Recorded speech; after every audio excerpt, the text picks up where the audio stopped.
गलियारों में चर्चा यह है विधायक जी कि इस समय आप बलिया नगर विधानसभा से चुनाव लड़ने की मन बना चुके हैं, क्यों रसड़ा आपने क्यों छोड़ दिया? रसड़ा में एक तो मेरी पुरानी विधानसभा चिलकर थी, जो नए परिसीमन में 3 विधानसभा में बंट गई। एक ब्लॉक उसका रसड़ा में चिलकर चला गया, एक ब्लॉक नगरा सिकंदर तो बिलथरा रोड में चला गया और तीसरा ब्लॉक 15 सिकंदरपुर में चला गया। इसके बाद मैंने मन बनाया कि रसड़ा को लड़ें, लेकिन रसड़ा में बहुजन समाज पार्टी एक ऐसे व्यक्ति को वहाँ का टिकट दी जो कुसुम राय जी की सरकार से लेकर और आदरणीय नसीमुद्दीन जी और शिवपाल यादव जी की सरकार से और टी राम को पार्टनर बनाकर जो एनसी थे उत्तर प्रदेश PWD के, अरबों रुपया इन्होंने जायज़ और नाजायज़ पैदा किया। अब उस रुपया का उपयोग ये 500-600 शादी करा देते हैं, अभी से मरे हुए लोगों को 25,000 रुपया बांटने लगे, करोड़ों रुपया कैश बांटते हैं, करोड़ों रुपया का शराब और मांस बांटते हैं।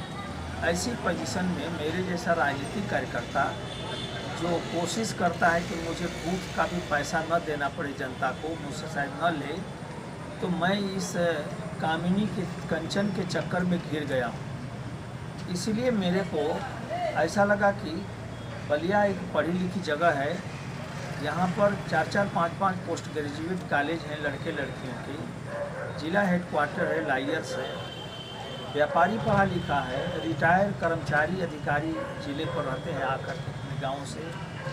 तो ये मुझको समझने में इनको काफ़ी ज़्यादा आसानी होगी, इसलिए उस पैसे के अनर्गल अगर बीजेपी चाहती, जोगी साहब चाहे होते कि उमाशंकर को कमज़ोर किया जाए, तो कमज़ोर न करके उनको 2,000 करोड़ का और काम दे दिया इन लोगों ने। 1,000 करोड़ का अयोध्या बाईपास और 1,000 करोड़ का गोरखपुर से लेकर महाराजगंज तक इन लोगों ने काम दे दिया, जबकि उनकी फर्म को आते ही ये सरकार ब्लैक लिस्टेड की।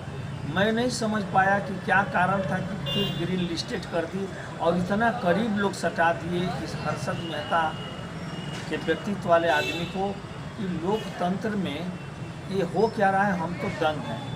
इसलिए मैं अपने लिए सोचा कि एक पढ़ी लिखी जगह पर मेरे पास न काला धन है न अनर्गल पैसा है, जन सहयोग से ही लड़ना है, तो बलिया को मैं पिछले बार भी लड़ना चाहता था, लेकिन बिना मुझसे बताए पार्टी ने मेरा टिकट रसड़ा घोषित कर दिया, जिसको मैं असहज महसूस किया, इसलिए बलिया लड़ना चाहता हूँ। आपको नहीं लगता कि बलिया आपके लिए नया क्षेत्र है? नहीं, बलिया मेरे लिए कुछ भी नया नहीं है, मैं कभी भी संकीर्ण दायरे में काम नहीं किया हूँ। और बलिया क्या, मुझे तो रसड़ा छोड़कर कोई भी विधानसभा मैं लड़ सकता हूँ, लेकिन बलिया जिला हेडक्वार्टर है, भौगोलिक रूप से थोड़ा अनुकूल है, इसलिए मैं बलिया चाहता हूँ। सवाल ये है कि जैसे आप खास तौर पे रसड़ा और चिलखहर विधानसभा, तो चूँकि चिलखहर विधानसभा अस्तित्व में नहीं है, लेकिन खास तौर पे बहुत सारे ऐसे मामले आए हैं जो प्रदेश की सुर्खियों में रहा है। आपकी पहचान रसड़ा विधानसभा क्षेत्र से इस समय थी, इसके पहले चिलखहर विधानसभा थी, ऐसे में बलिया नगर विधानसभा क्षेत्र से यहाँ ऑलरेडी कई दावेदार भारतीय जनता पार्टी के लाइन में है, टिकट की लाइन में। ऐसी स्थिति में आप भी आ गए, तो क्या लग रहा है कि यहाँ से अगर बलिया नगर विधानसभा से यदि टिकट नहीं मिला फिर क्या करेंगे? नहीं, देखिए, बलिया मेरे लिए नया नहीं है। यहाँ अस्पताल के सवाल पर जितना मैं लड़ता हूँ, जितनी पदयात्राएँ किया हूँ, जितनी आवाज़ उठाता हूँ, इवन इस सरकार में भी स्वास्थ्य मंत्री तक हम लोग जाकर के 250 से ऊपर लोग मिले, और इसमें भी मैं बसंतपुर से सामुदायिक स्वास्थ्य केंद्र से, बलिया के विधानसभा के दुबौन सामुदायिक स्वास्थ्य केंद्र से पदयात्रा भी मैं करके जिला हेडक्वार्टर। नया तो बात ठीक आपने कहा है, पदयात्रा किया है, जन समस्याओं को लेकर आप लड़ाई लड़े हैं, संघर्ष किए हैं, पदयात्रा किए हैं, तमाम चीज़ें हैं। कंसपुर दियारा में रेप हुआ, उस पर मैं स्टैंड किया। बल्लीपुर इसी विधानसभा में लड़की भगाई गई थी, उस पर लड़कर बरामद करा दिया उसको। एक चीज़ आपने कहा कि हम लड़ना चाह रहे थे बलिया से, लेकिन पार्टी नेतृत्व ने आपको रसड़ा दिया। पिछले 4 साल बलिया में ही तैयारी किया था। अगर इस बार भी ऐसा हुआ तो क्या करेंगे फिर? देखिए, अगर इस बार ऐसा हुआ तो मेरे को उम्मीद है कि ऐसा होगा नहीं, अगर ऐसा होगा भी तो मैं लड़ूंगा बलिया ही। तो पार्टी तो आखिर पार्टी एक ही कैंडिडेट को देगी? पार्टी को मुझे पूरी उम्मीद है कि पार्टी जब मैं हार गया हूँ तो मेरी विचार मेरे बातों पर करेगी क्योंकि मैं 28 बरस से इस ज़िले में वर्किंग में हूँ और 43 साल मेरा कंटिन्यूस भाजपा में काम है। मेरे इतना सीनियर कोई चुनाव आपने एक चीज़ कहा है विधायक जी कि मुझे चुनाव लड़ना है, लड़ना। अगर भारतीय जनता पार्टी टिकट नहीं दी तभी लड़ेंगे। भारतीय जनता पार्टी टिकट देगी, ये मुझे पता है, क्योंकि भारतीय जनता पार्टी को अपनी स्थिति पता है कि हमें अपने कार्यकर्ताओं को जो मिलिटेंट हैं, क्योंकि पिछले दिनों भारतीय जनता पार्टी आउटसोर्सिंग पर ही चली है प्रदेश में, अब वो चलेगा नहीं। अब वर्कर्स के मेन स्ट्रीम के लोगों को आपको ले आना पड़ेगा और मुझे पार्टी से उम्मीद है कि मैं क्रिटिकल सीट पर फंसा हुआ, वो लोग जानते हैं। पार्टी में बहुत सारे ऐसे अरबपति भी लोग हैं जो आकर के लड़ लें, या कोई ऐसे सीने कलाकार हो जो रिझा सके वो आकर के लड़ लें। कहाँ से लड़ ले? रसना में वो लड़ ले। अपनी अब बलिया की बात हो रही है, बलिया की नहीं, बलिया में तो मैं लड़ने का पूरा तैयारी नहीं। एक चीज़ और आ रही है, खासतौर पर राजनीतिक सुर्खियों में आपकी जानकारी में है कि नहीं मैं नहीं जानता, लेकिन समाजवादी पार्टी से भी आपका नाम आ रहा है कहीं ना कहीं से, उस पर आप क्या चाहते हैं? अभी समाजवादी पार्टी के नाम आने से उस पर मेरा कोई अवधारणा नहीं है कैसे आ रहा है, लेकिन मैं भारतीय जनता पार्टी से टिकट मांगूंगा। अभी मांगा नहीं, 1 नवंबर को मांगूंगा। नहीं, दूसरा सवाल ये है कि ये तो पब्लिक का अटकल है, हम आप सब लोगों का। जी, एक सवाल और है कि योगी सरकार में विकास की बात करें, कई सवाल आते हैं कि विकास नहीं हुआ है, लेकिन विधायक मंत्री का कहना है कि विकास बहुत हुआ है। जो विकास हुआ अब तक की किसी सरकारों में नहीं हुआ, ये मानते हैं आप? नहीं, ये गलत है। विकास पिछले सरकार में हुआ है। जी, पिछले सरकार में बलिया में बड़ा विकास हुआ। मैं गलत बोलकर राजनीति कभी नहीं किया।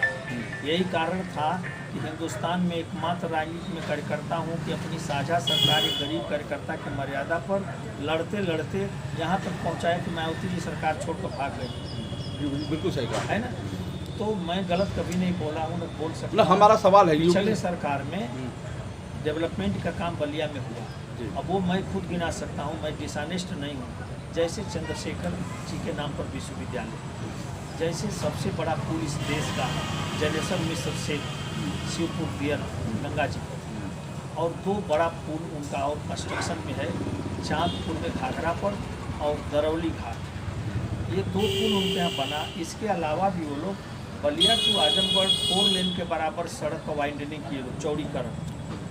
तो ये काम तो उनका साफ साफ दिख रहा है कि ये गिनाने जो काम है।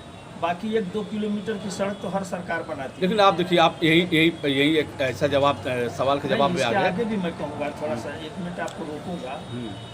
इस शहर में सीवर लाइन हम और भरत सिंह जी स्वीकृत कराए थे, लेकिन बनी सपा के सरकार में। लेकिन ये सीवर लाइन सही नहीं बनी। इस सीवर लाइन में बड़ा भारी लूट हो गया। मैं इसलिए कहा आपसे कि मैं न्यायपूर्ण काम करने का जीवन भर में कोशिश किया हूँ, और आपको धारणा होगी कि यहाँ जब लक्ष्मण गुप्ता जी हमारे पार्टी के नेता जब पीटे गए तो मैं उनके साथ झंडा बैनर के साथ आकर के अपने बैठता था, धरना पर भी भाषण भी देता था कि मैं जुर्म के खिलाफ हूँ। सवाल देखिए विधायक जी, आप पूर्व विधायक हैं, चूँकि चिलकहर के रहे हैं, सवाल है कि आपने समाजवादी पार्टी के विकास गिनाया, ऐसे में इशारा समाजवादी पार्टी की तरफ जा रहा है। नहीं, इशारा की जो सच्चाई है मैंने ये कहा, इसमें कहाँ से इशारा आ गया? तो यानी कि आप मानते हैं कि योगी सरकार में बलिया में कोई विकास नहीं हुआ? नहीं, उतना बड़ा विकास तो नहीं हुआ। विकास किस तरह का दिख रहा है योगी सरकार में? मेरे समझ से तो कोई ऐसा डेवलपमेंट नहीं दिख रहा है जिसको मैं गिनाऊँ। तो फिर कैसे आप चुनाव लड़ेंगे भारतीय जनता पार्टी से? मैं रामपाल सिंह के पास भी कुछ मेरी एक इमेज है, और मैंने हर मुद्दे पर, मैं इसमें भी रहकर कहता हूँ, अनेकों बार कहा कि कोविड में अस्पताल फेल हो गए। आज भी मैं नहीं, सवाल ये कि आप वोट मांगने जाएंगे जनता के बीच, तो फिर कहेंगे जब विकास नहीं हो तो किस बात? मेरे हाथ में पावर तो है नहीं पर्सनल, लेकिन मैं आवाज़ लगाया हूँ कि आज भी आपसे कह रहा हूँ कि बलिया में 5.5 घंटा एक्सरे मशीन जिला हेडक्वार्टर पर चलता है, 18.5 घंटा प्राइवेट में रेफर करते हैं लोग। ये 9 अगस्त क्रांति दिवस को हम लोग 50-60 लोग मिले सीएमओ से, हमने कहा कि एक मशीन तो चलवा दीजिए ताकि मरीजों को राहत हो जाए इमरजेंसी में भी। तो 1 हफ्ता का टाइम लिए, इस आज तक नहीं चली। बीच में हम लोगों ने 20 तारीख को डीएम से मिला, तो डीएम ने भी कहा कि हम कोशिश करेंगे, लेकिन आज तक एक्सरे मशीन, या आज़ादी का जिला, ये क्रांतिकारियों का जिला, ये बागियों का जिला, ये 42 की आज़ादी का जिला, यहाँ एक्सरे मशीन नहीं चलती है। अब कितना मैं आवाज़ लगाऊं? क्या आवाज़ लगाना काम नहीं तो है? आप सवाल है कि आपकी सरकार है, आप पूर्व विधायक रहे हैं और भी भारतीय जनता पार्टी के विधायक रहे हैं। अब सवाल है कि आप विधायक हैं, सरकार है, योगी सरकार है, जिसके बाद भी नहीं हो पा रहा। निकम्मा स्वास्थ्य मंत्री है, उसके पास कोई क्षमता नहीं है। जोगी जी बोझा बना दिए हैं एक। मैं उनसे इस्तीफा मांग चुका हूँ, अखबार में भी ये दिन आया और आपको फेसबुक पर भी मैंने लिखा और उनसे फ़ोन से हाथ टाक किया मैंने। तो फिर आपको नहीं लगता कि आप सरकार का विरोध करें तो आपका टिकट कट जाएगा? टिकट कट जाएगा तो टिकट कट जाए, इससे क्या फ़र्क पड़ता है? रंगबाल सिंह नहीं ना कटते हैं, मैं एम्प्लाई थोड़े हूँ, मैं एम्प्लाई नहीं हूँ। मुझे मेरी धमनियों में बलिया का रग दौड़ता है और मैं हाथ फैलाकर कहीं राजनीति कभी नहीं किया हूँ। नो, मैं जनता के लिए कमिटेड हूँ, देश के लिए। मेरा देश और मेरा जिला। अभी खास तौर पे जब आप कह रहे हैं कि बलिया नगर विधानसभा को मैंने चुना है और बलिया नगर विधानसभा में तैयारी कर रहे हैं, आप चारों तरफ जा रहे हैं, देख रहे हैं, सबसे गंभीर समस्या क्या है यहाँ की? यहाँ की सबसे गंभीर समस्या तो हॉस्पिटल है और ये वाटर लॉगिंग जो है, जो सीवरेज की वजह से जो पानी यहाँ भर जा रहा है। 400 से ऊपर मैं गिनवाया हूँ पंपिंग सेट चल रहे हैं इस शहर में पानी निकालने के लिए। जहाँ जेल के कैदी, जिस जेल का गेट टूटा 1942 में आज़ादी की लड़ाई के लिए, उस जेल के कैदी पानी में डूबने से आजमगढ़ पहुंचा दिए गए। दो मेरे मित्र मंत्री हैं, उनके घरों के अगल बगल पानी भरा हुआ है, स्टेडियम भरी हुई है, डाक बंगला भरा हुआ है, गजाकी पूरा पानी से भरा हुआ है। ये नेशनल हाईवे एससी कॉलेज के पास आज भी घुटने भर से ऊपर पानी में, मैं कल भी गया था उधर।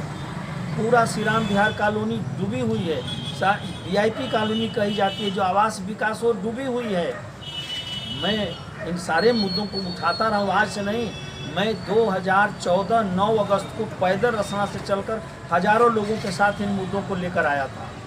तो चलिए, आप आखिरी सवाल है विधायक जी, आपने एकदम ऐलान कर दिया है कि मुझे बलिया नगर विधानसभा से चुनाव लड़ना है जी, और इसको लेकर आप तैयारी कर रहे हैं, और यदि पार्टी टिकट नहीं देगी फिर भी आप चुनाव मैदान में रहेंगे, इस बार चुनाव मैदान के बाहर नहीं रहेंगे? ये घोषणा मैं उस दिन करूंगा कि जिस दिन पार्टी टिकट नहीं देगी। मैं मानता हूं कि पार्टी को जीतना है तो रंगबाज को टिकट देना पड़ेगा। ठीक है सर।